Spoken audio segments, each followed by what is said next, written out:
It was a dark and soundless day near the end of the year, and clouds were hanging low in the heavens.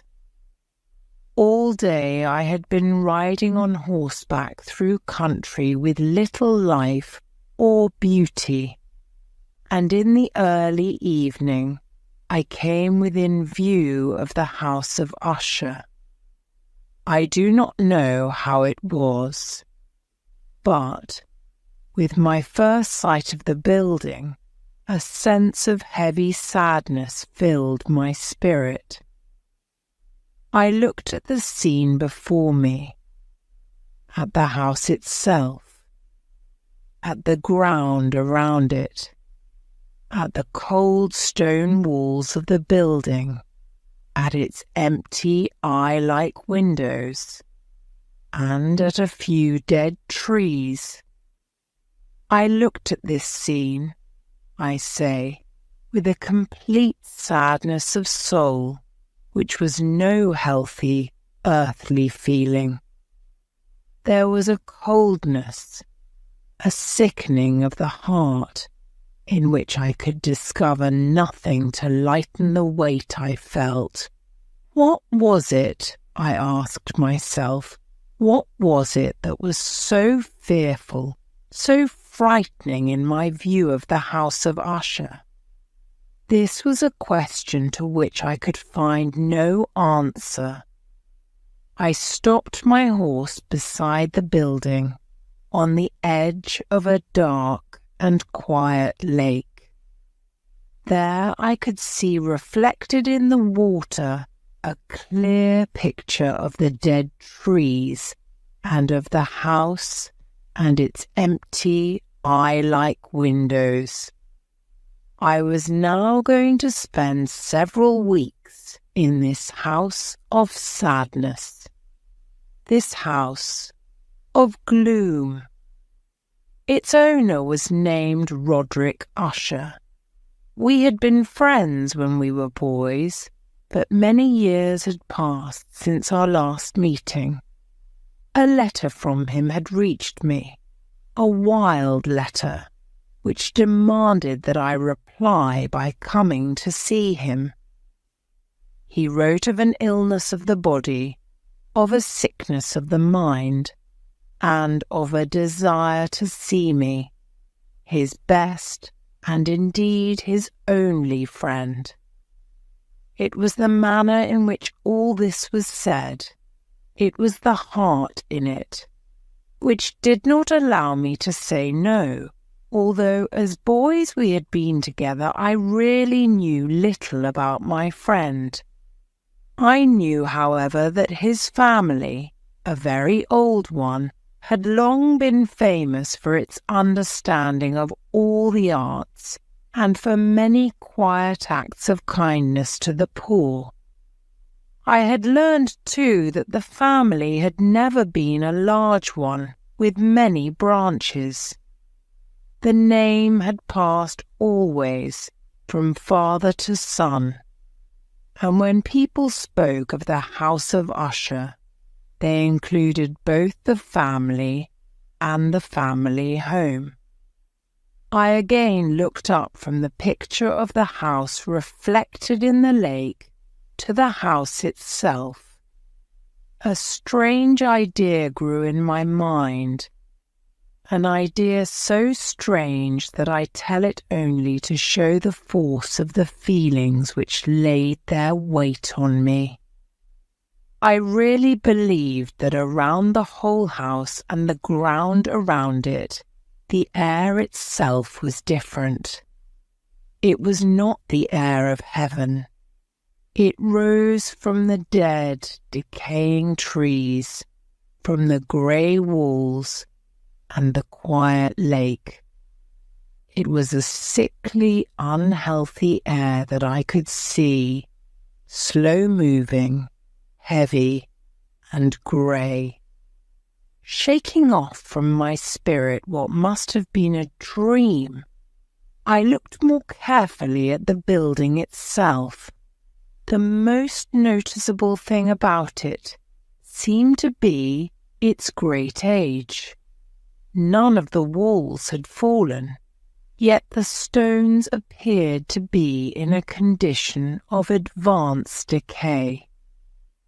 Perhaps the careful eye would have discovered the beginning of a break in the front of the building, a crack making its way from the top down the wall until it became lost in the dark waters of the lake. I rode over a short bridge to the house. A man who worked in the house, a servant, took my horse, and I entered. Another servant of quiet step led me without a word through many dark turnings to the room of his master. Much that I met on the way added, I do not know how, to the strangeness of which I have already spoken. While the objects around me, the dark wall coverings, the blackness of the floors, and the things brought home from long forgotten wars, while these things were like the things I had known since I was a baby, while I admitted that all this was only what I had expected, I was still surprised at the strange ideas which grew in my mind from these simple things. The room I came into was very large and high. The windows were high and pointed at the top, and so far above the black floor that they were quite out of reach. Only a little light, red in colour, made its way through the glass and served to lighten the nearer and larger objects. My eyes, however, tried and failed to see into the far high corners of the room. Dark coverings hung upon the walls. The many chairs and tables had been used for a long, long time. Books lay around the room, but could give it no sense of life. I felt sadness hanging over everything. No escape from this deep, cold gloom seemed possible. As I entered the room, Usher stood up from where he had been lying and met me with a warmth, which at first I could not believe was real. A look, however, at his face told me that every word he spoke was true. We sat down, and for some moments, while he said nothing, I looked at him with a feeling of sad surprise. Surely no man had ever before changed as Roderick Usher had. Could this be the friend of my early years? It is true that his face had always been unusual. He had grey-white skin, eyes large and full of light, lips not bright in colour, but of a beautiful shape, a well-shaped nose, hair of great softness, a face that was not easy to forget. And now the increase in this strangeness of his face had caused so great a change that I almost did not know him. The horrible white of his skin and the strange light in his eyes surprised me and even made me afraid. His hair had been allowed to grow, and in its softness it did not fall around his face, but seemed to lie upon the air. I could not, even with an effort, see in my friend the appearance of a simple human being. In his manner I saw at once changes came and went, and I soon found that this resulted from his attempt to quiet a very great nervousness. I had indeed been prepared for something like this, partly by his letter and partly by remembering him as a boy. His actions were first too quick and then too quiet. Sometimes his voice, slow and trembling with fear, quickly changed to a strong, heavy, carefully spaced, too perfectly controlled manner.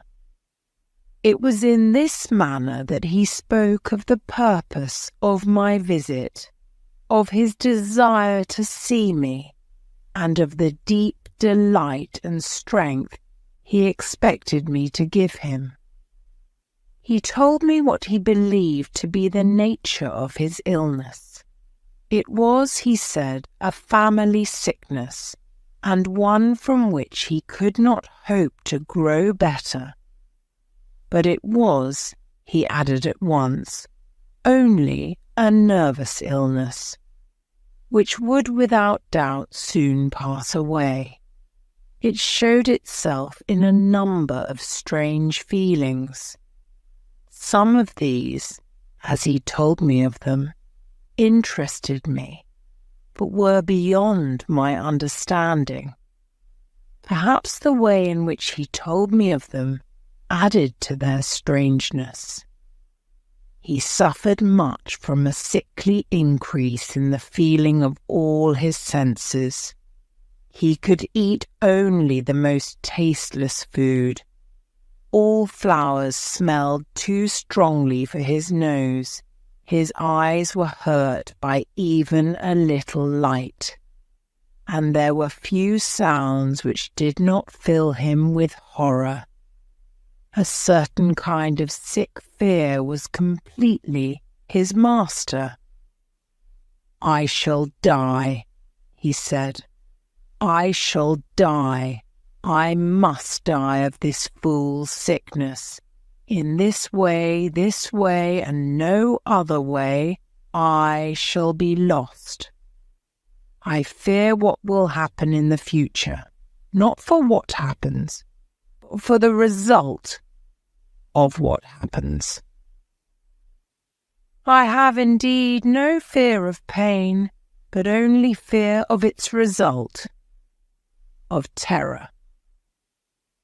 I feel that my time will soon arrive when I must lose my life and my mind and my soul together in some last battle with that horrible enemy. Fear. Roderick Usher, whom I had known as a boy, was now ill, and had asked me to come to help him. When I arrived, I felt something strange and fearful about the great old stone house, about the lake in front of it, and about Usher himself. He appeared not like a human being, but like a spirit that had come back from beyond the grave. It was an illness, he said, from which he would surely die. He called his sickness fear.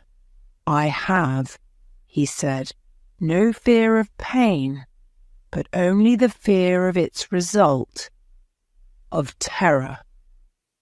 I feel that the time will soon arrive when I must lose my life and my mind and my soul together in some last battle with that horrible enemy. Fear. I learned also, but slowly and through broken words with doubtful meaning, another strange fact about the condition of Usher's mind. He had certain sick fears about the house in which he lived, and he had not stepped out of it for many years. He felt that the house, with its grey walls and the quiet lake around it, had somehow through the long years gotten a strong hold on his spirit. He said, however, that much of the gloom which lay so heavily on him was probably caused by something more plainly to be seen, by the long-continued illness, indeed, the coming death of a dearly loved sister, his only company for many years. Except for himself, she was the last member of his family on earth.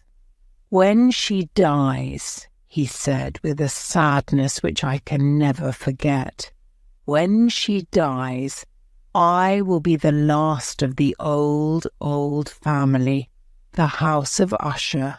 While he spoke, the Lady Madeline, for so she was called, passed slowly through a distant part of the room, and without seeing that I was there, went on. I looked at her with a complete and wondering surprise and with some fear, and yet I found I could not explain to myself such feelings. My eyes followed her. When she came to a door and it closed behind her, my eyes turned to the face of her brother. But he had put his face in his hands, and I could see only that the thin fingers through which his tears were flowing were whiter than ever before. The illness of the Lady Madeline had long been beyond the help of her doctors. She seemed to care about nothing. Slowly her body had grown thin and weak, and often for a short period she would fall into a sleep like the sleep of the dead. So far she had not been forced to stay in bed, but by the evening of the day I arrived at the house. The power of her destroyer, as her brother told me that night, was too strong for her. I learned that my one sight of her would probably be the last I would have, that the lady, at least while living, would be seen by me no more. For several days following, her name was not spoken by either Usher or myself, and during this period I was busy with efforts to lift my friend out of his sadness and gloom. We painted and read together, or listened, as if in a dream, to the wild music he played, and so, as a warmer and more loving friendship grew between us, I saw more clearly the uselessness of all attempts to bring happiness to a mind from which only darkness came, spreading upon all objects in the world its never-ending gloom. I shall always remember the hours I spent with the master of the house of Usher. Yet I would fail in any attempt to give an idea of the true character of the things we did together. There was a strange light over everything. The paintings which he made me tremble, though I know not why. To tell of them is beyond the power of written words. If ever a man painted an idea, that man was Roderick Usher. For me, at least, there came out of his pictures a sense of fear and wonder. One of these pictures may be told, although weakly, in words. It showed the inside of a room where the dead might be placed, with low walls, white and plain. It seemed to be very deep under the earth. There was no door, no window, and no light or fire burned. Yet a river of light flowed through it, filling it with a horrible, ghastly brightness. I have spoken of that sickly condition of the senses, which made most music painful for Usher to hear. The notes he could listen to with pleasure were very few. It was this fact, perhaps, that made the music he played so different from most music. But the wild beauty of his playing could not be explained. The words of one of his songs, called "The Haunted Palace," I have easily remembered.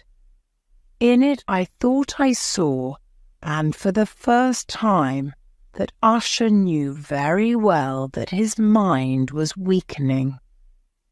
This song told of a great house where a king lived, a palace in a green valley, where all was light and colour and beauty, and the air was sweet.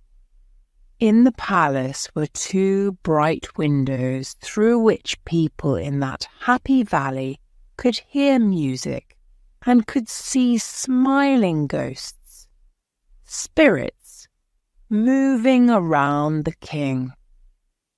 The palace door was of the richest materials, in red and white. Through it came other spirits, whose only duty was to sing in their beautiful voices about how wise their king was.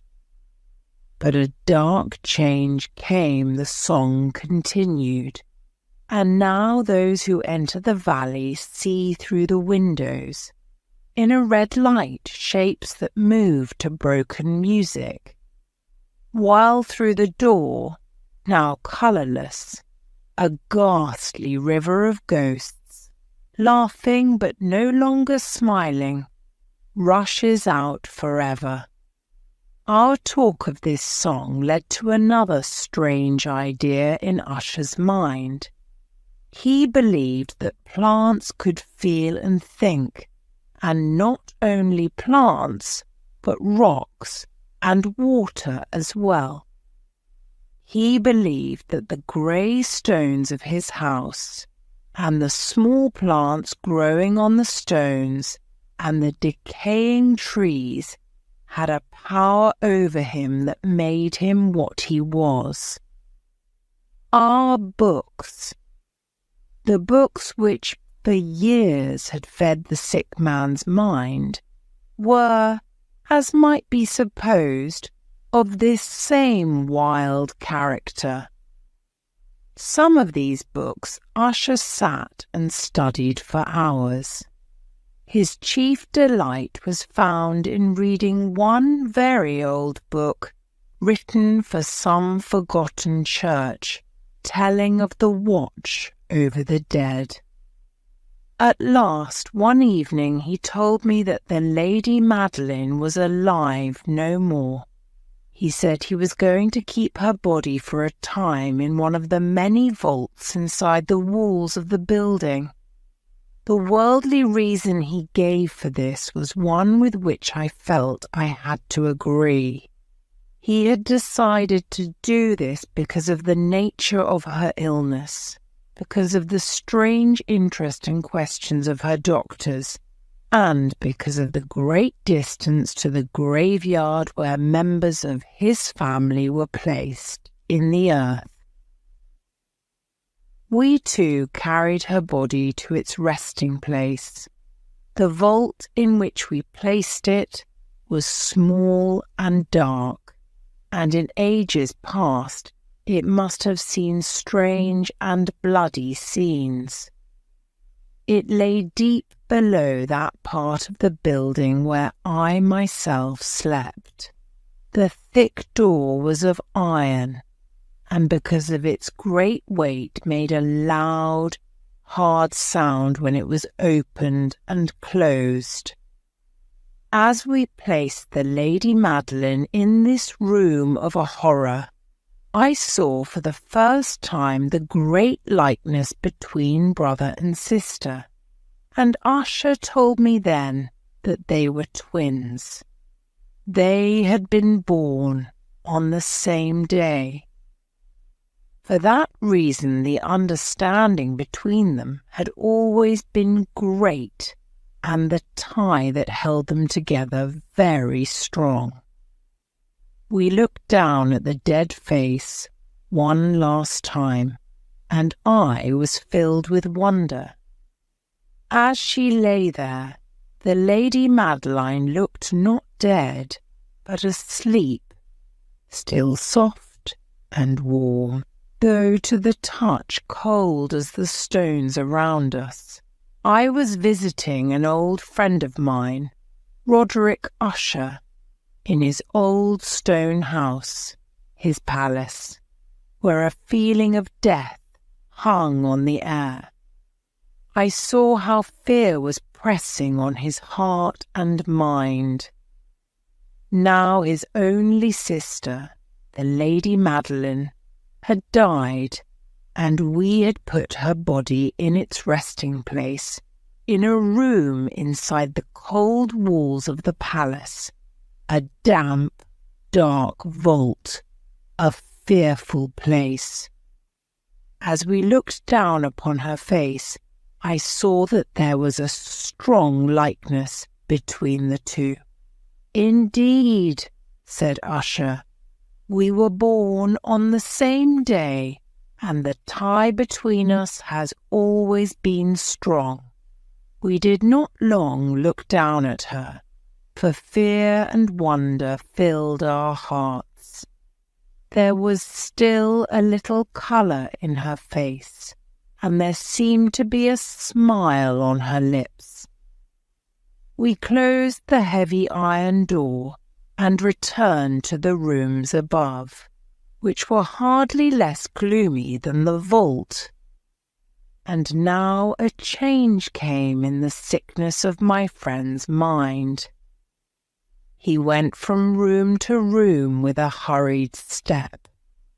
His face was, if possible, whiter and more ghastly than before, and the light in his eyes had gone. The trembling in his voice seemed to show the greatest fear. At times he sat looking at nothing for hours, as if listening to some sound I could not hear. I felt his condition, slowly but certainly, gaining power over me. I felt that his wild ideas were becoming fixed in my own mind. As I was going to bed late in the night of the 7th or 8th day, after we placed the Lady Madeline within the vault, I experienced the full power of such feelings. Sleep did not come. While the hours passed, my mind fought against the nervousness. I tried to believe that much, if not all, of what I felt was due to the gloomy room, to the dark wall coverings, which in a rising wind moved on the walls. But my efforts were useless. A trembling I could not stop filled my body, and fear without reason caught my heart. I sat up, looking into the darkness of my room, listening, I do not know why, to certain low sounds which came when the storm was quiet. A feeling of horror lay upon me like a heavy weight. I put on my clothes and began walking nervously around the room. I had been walking for a very short time when I heard a light step coming towards my door. I knew it was Usher. In a moment I saw him at my door, as usual very white, but there was a wild laugh in his eyes. Even so, I was glad to have his company. "And have you not seen it?" he said. He hurried to one of the windows and opened it to the storm. The force of the entering wind nearly lifted us from our feet. It was, indeed, a stormy but beautiful night and wildly strange. The heavy, low-hanging clouds which seemed to press down upon the house flew from all directions against each other, always returning and never passing away in the distance. With their great thickness they cut off all light from the moon and the stars. But we could see them because they were lighted from below by the air itself, which we could see rising from the dark lake and from the stones of the house itself. You must not, you shall not, look out at this, I said to Usher, as I led him from the window to a seat. This appearance which surprises you so has been seen in other places too. Perhaps the lake is the cause. Let us close this window. The air is cold. Here is one of the stories you like best. I will read and you shall listen, and thus we will live through this fearful night together. The old book which I had picked up was one written by a fool for fools to read, and it was not, in truth, one that Usher liked. It was, however, the only one within easy reach. He seemed to listen quietly. Then I came to a part of the story in which a man, a strong man full of wine, begins to break down a door, and the sound of the dry wood as it breaks can be heard through all the forest around him. Here I stopped, for it seemed to me that from some very distant part of the house sounds came to my ears like those of which I had been reading. It must have been this likeness that had made me notice them, for the sounds themselves, with the storm still increasing, were nothing to stop or interest me. I continued the story, and read how the man, now entering through the broken door, discovers a strange and terrible animal of the kind so often found in these old stories. He strikes it, and it falls, with such a cry that he has to close his ears with his hands. Here again I stopped.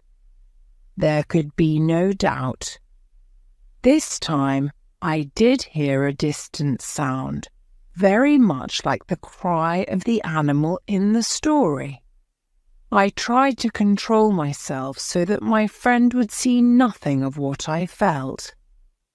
I was not certain that he had heard the sound, although he had clearly changed in some way. He had slowly moved his chair so that I could not see him well. I did see that his lips were moving, as if he were speaking to himself. His head had dropped forward, but I knew he was not asleep, for his eyes were open, and he was moving his body from side to side. I began reading again, and quickly came to a part of the story where a heavy piece of iron falls on a stone floor with a ringing sound. These words had just passed my lips when I heard clearly, but from far away, a loud ringing sound, as if something of iron had indeed fallen heavily upon a stone floor, or as if an iron door had closed. I lost control of myself completely, and jumped up from my chair. Usher still sat, moving a little from side to side. His eyes were turned to the floor. I rushed to his chair. As I placed my hand on his shoulder, I felt that his whole body was trembling. A sickly smile touched his lips. He spoke in a low, quick, and nervous voice, as if he did not know I was there. "Yes," he said, "I heard it. Many minutes, many hours, many days have I heard it, but I did not dare to speak. We have put her living in the vault. Did I not say that my senses were too strong? I heard her first movements many days ago, yet I did not dare to speak. And now, that story, that the sounds were hers. Oh, where shall I run? She is coming to ask why I put her there too soon. I hear her footsteps on the stairs. I hear the heavy beating of her heart. Here he jumped up and cried as if he were giving up his soul. I tell you, she now stands at the door. The great door to which he was pointing now slowly opened. It was the work of the rushing wind, perhaps. But no. Outside that door a shape did stand, the tall figure, in its grave clothes, of the Lady Madeline of Usher. There was blood upon her white dress, and the signs of her terrible efforts to escape were upon every part of her thin form. For a moment she remained trembling at the door. Then, with a low cry, she fell heavily in upon her brother. In her pain, as she died at last, she carried him down with her, down to the floor. He too was dead, killed by his own fear. I rushed from the room. I rushed from the house. I ran.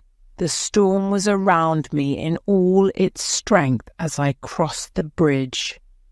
Suddenly a wild light moved along the ground at my feet, and I turned to see where it could have come from, for only the great house and its darkness were behind me.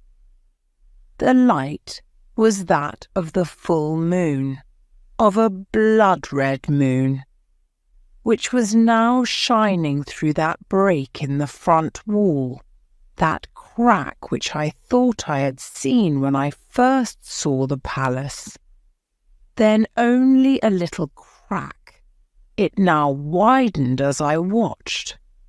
A strong wind came rushing over me. The whole face of the moon appeared. I saw the great walls falling apart.